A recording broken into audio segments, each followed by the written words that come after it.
Hello dear students. So this is Dr. Maruthi here.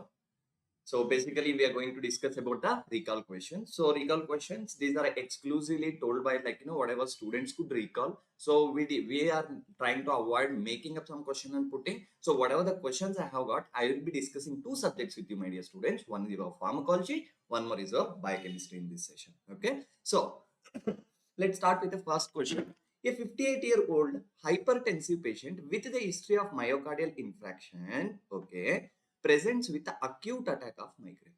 Okay, which of the following medication should not be given in this case? So first, let's make a diagnosis. What is a diagnosis? Here they are clearly telling you acute attack of migraine. There is acute attack of which disease? Migraine. So for the treatment of migraine, usually for acute attack, either we will use triptans, right, or we will use what? NSAIDs. Okay. Now what about verapamil and propranolol? First, let's rule out verapamil and propranolol story. They are not used in the treatment of acute attack. Rather, they are used in the treatment of what is that? Prevention. Now, treatment of long-term treatment means patient comes to you with the attack of migraine, you treat immediately. For the later treatment, I mean to say, to prevent the attacks from happening, to prevent, the verapamil and propranolol is used. So that goes away, your propranolol and your verapamil. So we are left out with ibuprofen and sumatriptan. So all of you know that the drug of choice for acute attack of migraine is your sumatriptan. But the here interesting thing is, in a cardiovascular disease, especially in the diseases like MI,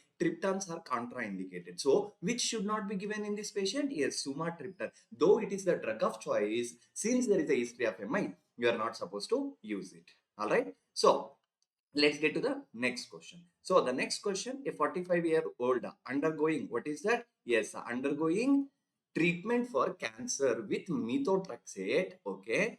What is the mechanism of action of methotrexate in the treatment of cancer? Very nice question. So let's look at the option. Inhibit the polymerization of tubulin monomer in a mitotic spindle. So they're telling option A is a tubulin inhibitor. So tubulin inhibitors are your vinca alkaloids, are your vinca alkaloids.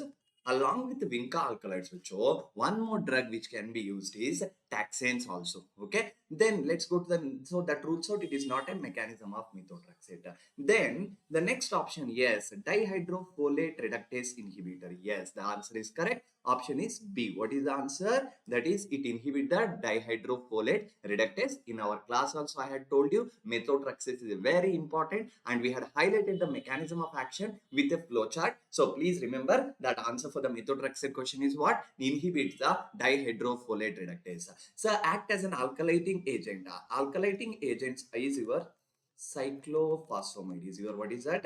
Cyclophosphamide. Cyclophosphamide. Okay, so cyclophosphamide is the drug of choice for what?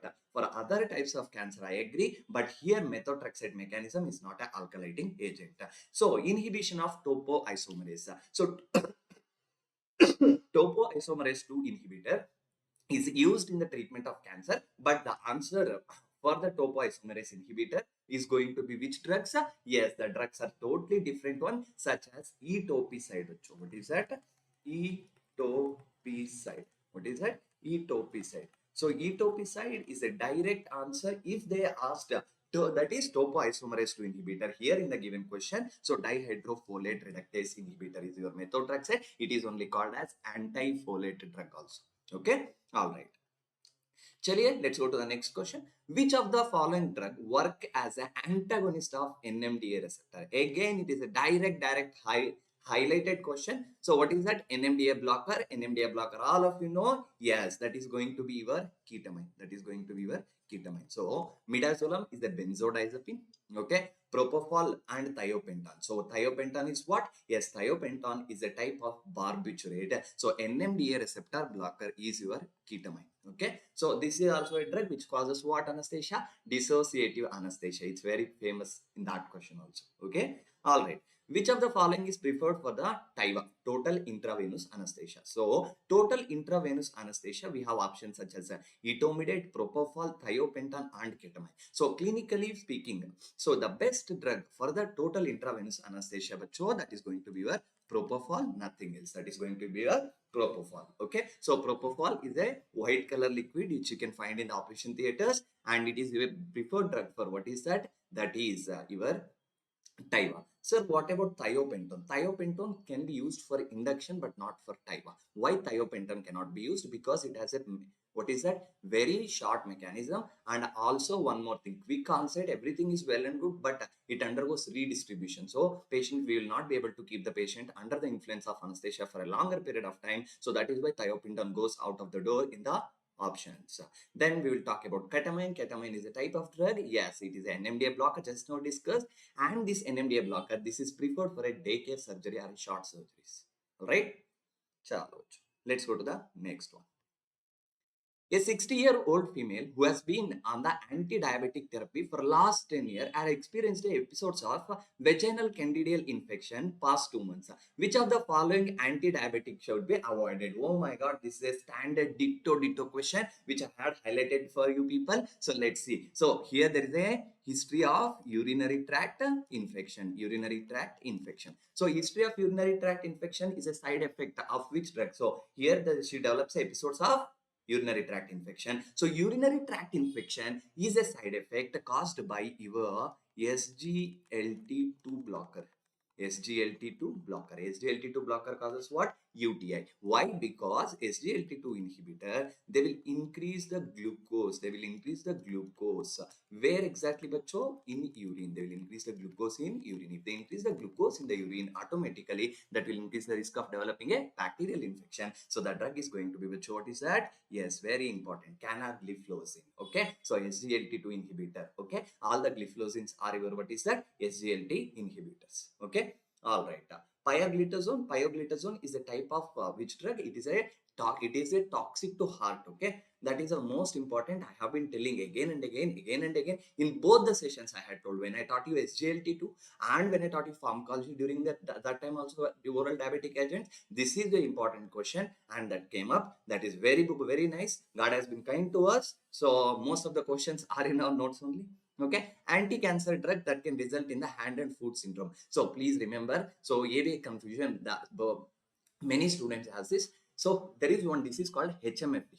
Okay, HMFD, hand, foot, mouth disease, is a disease caused by viral infection. Here, hand and foot syndrome only. Here, nothing involvement of the mouth, and they have clearly told that anti-cancer drug. So, anti-cancer drug which can cause this one is capecitabine. Okay, so basically it affects the skin in the hand and foot. So, it is a prodrug of your 5-fluorouracil. It is a prodrug of 5-fluorouracil. So, the answer is your capecitabine.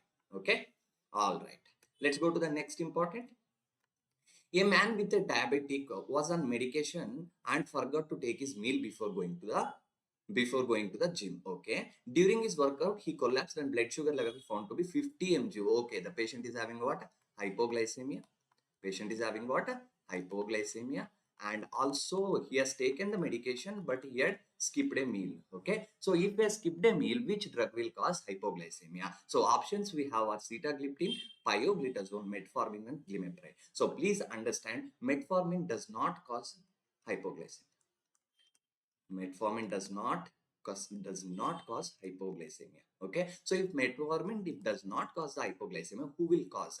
That is your glimepiride. So what is glimepiride? So glimepiride, my dear student, it is a type of drug called as sulfonylureas. These sulfonylureas, what will they do? They increase the insulin release. They will increase, what is that? Insulin release. They will increase, what is that? Insulin release. So if insulin release is increased, बच्चों, if insulin release अगर बढ़ जाता है, if lot of insulin is released, so that will immediately lead to hypoglycemia. So hypoglycemia is a classic side effect, and that is one of the disadvantages of your, what is that, sulfonylureas. Okay, so there is one more drug, that is only your, what is that, nataglinide and repaglinide. Okay, that is called meglinides. They can also cause, but since they are short acting drugs, they have a less tendency of developing the, yes, very importantly, what is that, developing hypoglycemia. So the answer here goes is your glimepiride. What is that? Glimepiride. Okay, all right.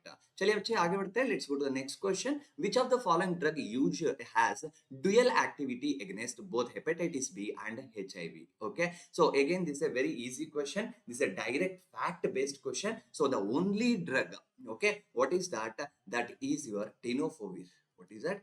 Tenofovir. So what is that? Abacavir, nevirapine, and So what is that? Fmge, all of these drugs are used mostly in HIV only, but both of the case scenarios, which drug is useful, that is your tenofovir. Okay. All right. So this is a pretty much easy question only. All right. Anyways, let's go to the next important. So a 45-year-old male was on metronidazole therapy for bacterial infection. Very nice. So he is telling some bacterial infection is there. He's been taking metronidazole. Okay. He attended a party and consumed alcohol. Metronidazole plus alcohol. Already you should know the answer. What is that? Very nice. It is a disulfiram-like reaction. Shortly after, he develops the symptoms including intense facial flushing, severe nausea, vomiting, headache, dizziness, palpitation, and hypotension. This is a very, very important point to be remembered, because see, if we had given a hypertension, then the scenario is different. So alcohol, after consumption of alcohol, if there is an increase of BP, that is usually due to a compound called as a tyramine. Compound called as tyramine. So tyramine causes which reaction? Cheese reaction. But here it is a hypotension that rules out tyramine as a cause. So now alcohol withdrawal, drug interaction, metronidazole overdose, methanol poisoning. Okay. Now remember, if metronidazole and alcohol are combined, it is a type of drug reaction called as, what is that? Drug interaction. What is this? This is only called as disulfiram-like reaction.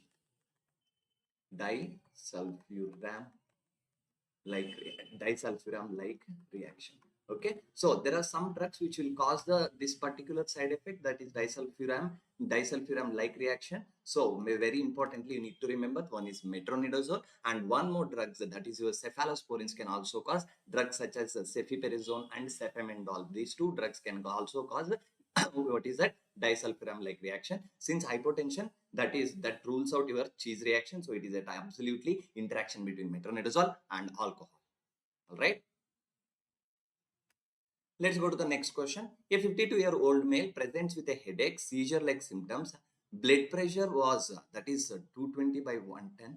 Sorry, there is a mistake. Which of the following treatment is most appropriate in the management? Okay, let's look at the options. So now please understand, seizure-like symptom, headache, etc. is there. So they are suggestive of hypertensive. What is that? Hypertensive emergency. What is that? Hypertensive emergency. So drug of choice for hypertensive emergency, you need to remember what is the answer. All of you know the answer is nicardipine. But in the given option, oral nicardipine is there. We do not use oral drugs during the management of, what is that? During the management of hypertensive emergency. Rather we prefer IV only. So the next better option will be, what is that? See, that is your IV labetalol. So oral enalapril, no, that is not used. Oral nicardipine capsules are not helpful for hypertensive emergency, because since we require a rapid onset of action. So the next best possible drug for us in the given option is IV labetalol. Okay, so why not IV nitroglycerin or nitroprusside? See, nitroprusside is a preferred drug for hypertensive emergency if the patient had MI with hypertensive emergency. If myocardial infarction with hypertensive emergency, then we would prefer what is that? IV, what is that? Sodium nitroprusside. So the best answer in the given case scenario is IV labetalol. Clear? All right. Let's go to the next question. A 55-year male patient with a history of hyperlipidemia was started on statins for the elevated triglyceride. Despite the statin therapy, he has a high triglyceride level. Which drug should be given? Okay, so remember, the patient is having, what is that? Hyperlipidemia, was started on statins for the triglycerides. Okay, despite statin therapy, which is the better answer? Okay, so we are already giving statin, but apart from that, to reduce the triglycerides, we use niacin. So but the thing about the niacin, though it is a vitamin, it will increase prostaglandin levels. It will increase, what is that? Prostaglandin levels. Okay, so prostaglandin levels will cause one of the most important side effect called as flushing. So to avoid the flushing, so they will cause what? Flushing. They will cause flushing. Okay, so now we need to avoid the flushing. To avoid this, we add which drug? To avoid, we add an important drug called as aspirin. Why aspirin? Because aspirin reduces the level of prostaglandin by inhibition of COX enzyme. Okay, so all right, so this is some questions which we got from you people. So As much as if you ask me, these are a pretty easy question, but you will tell, sir, you are the faculty, for you it is easy. Well, for you people also, most of the questions which came are, most of them are highlighted from the notes only. So hope you have done well with the pharmacology. So if you remember any other extra questions also, please to send us, and then we'll be going into the biochemistry. Okay, so let's talk about biochemistry. Biochemistry, I feel like if you would have read my last minute rapid revision material, that also would be sufficient. Half of the more than half, more than half, around according to me, I feel like 95% of the biochemistry questions are in our notes only. Let's start. So even students, I still remember our AFMG students from multiple centers, people told me, so we feel like maybe notes is short or something like that. See, content, whatever important content, that's what we need to learn, and according to the latest pattern, that's what I have done. So let's look at the biochem question. Okay, a child has been brought to pediatric OPD with bowing of leg, knocking knee, okay, and valgus deformity. Serum calcium was found to be low, okay, while urinary phosphate excretion was high. Wow, nice. Confirmation 1,25 dihydroxycholecalciferol was done, found to be low. This is such a sweet question, very easy. They are telling there is a low level of vitamin D. Which disease will come? So let's look at the options. A, nutritional calcium deficiency. B, Paget's disease. C, rickets. D, pellagra. Now you might ask me, sir, we get confused between what is that option A and option C. So remember, if it was a nutritional calcium, so it would have nothing to do with urinary phosphate. So urinary phosphate excretion is also high, and low level of, they're directly telling you low level of D3. So low level of D3 causes which disease? Rickets. So the classic clinical features of the rickets, you might know what are the clinical features. If you want, you can note it down. And what are those? So that is bowing of legs, frontal skull bossing, rachetic rosary, right? So there are the symptoms goes on and on and on. So it's a delayed closure of fontanelles, right? So this is a case of rickets. It's a very, very simple question. Okay. Which of the following ion channel transporter is defect correlated with the cystic fibrosis? Okay, very nice. Cystic fibrosis. So cystic fibrosis is a genetic disorder which is caused by mutation of a gene called as a CFTR gene. What is that? CFTR gene. What is that? CFTR gene. So if there is a CFTR gene mutation, that will lead to impairment of, what is that? Impairment of chloride ion. Impairment of, what is that? Chloride ion transport. So the answer will be chloride. Okay. So because of that, chloride transport will be affected. Okay. So copper, if we are speaking, so copper is a defect will be seen with, what is that? Either Wilson disease, right, or Menkes disease. Okay. So all right, let's go to the next important aspect. Which of the following best explain the mechanism of second messenger? बच्चों मैं notes में मैं बहुत अच्छे से highlight करवाया था, दोनों जगह पे हाईलाइट करवाया था. काम पे? Both in the, yes, both in the pharmacology, both in the biochemistry. I used to tell, so if you consider this is a cell, if you consider this is a cell, and cell membrane has a receptor, for example, let's take any receptor, receptor X. So whenever something comes and stimulate this receptor, for example, agonist, okay, so whenever agonist binds here, automatically it will stimulate something called as a secondary messenger. Okay, secondary messenger. So secondary messenger, for example, let's take calcium. Now calcium, what it is doing, bache? Calcium jaake, for example, if it is a heart, let's imagine this is a heart. So if it was a heart, more serum, more free calcium, cytoplasmic calcium. I'm sorry for the serum word. So more cytoplasmic calcium. If there is more amount of cytoplasmic calcium, that will go and act on the endoplasmic reticulum. Endoplasmic reticulum will release even more calcium. If more calcium is released, that will cause contraction. So what I'm trying to tell you, here is the primary message, and here is the secondary message. So secondary message is altering some activity after primary this thing. So let's look at the option. Act on the extracellular receptor? No, because of activation of extracellular receptor, secondary messenger form. Act on the intracellular receptor? Modulate the hormone response. So you might get confused between option C and B. Remember one thing, secondary messenger, they do not only work with hormones but also works with other things. For example, NO as a secondary messenger of CGMP, right? CAMP is a secondary messenger. They do not just act only on the hormonal activity, so they act on the intracellular receptor. It is a direct question, and we have read about this agonist, antagonist, everything I have taught you people. Again, this is a very simple question. If family kept slept in a room with stove on, all the 5% were found next morning dead.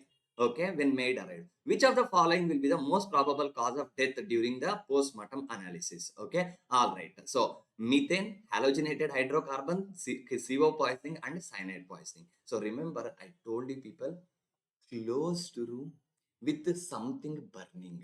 Closed room with something burning will give you one thing called as carbon monoxide. So carbon monoxide goes and binds with the hemoglobin. Hemoglobin will not be free for the transport of oxygen. So the answer will be where carbon monoxide poisoning. Okay. So on the given case, very is clear. So it is written and highlighted in the notes also. Okay, it is highlighted in the notes also. So then let's go to the next important question. Pale fundus is seen with which part, which this is? That's a one of the things you need to remember, Tay-Sachs. But again, all the options are not completely given for us. So let's go to the next.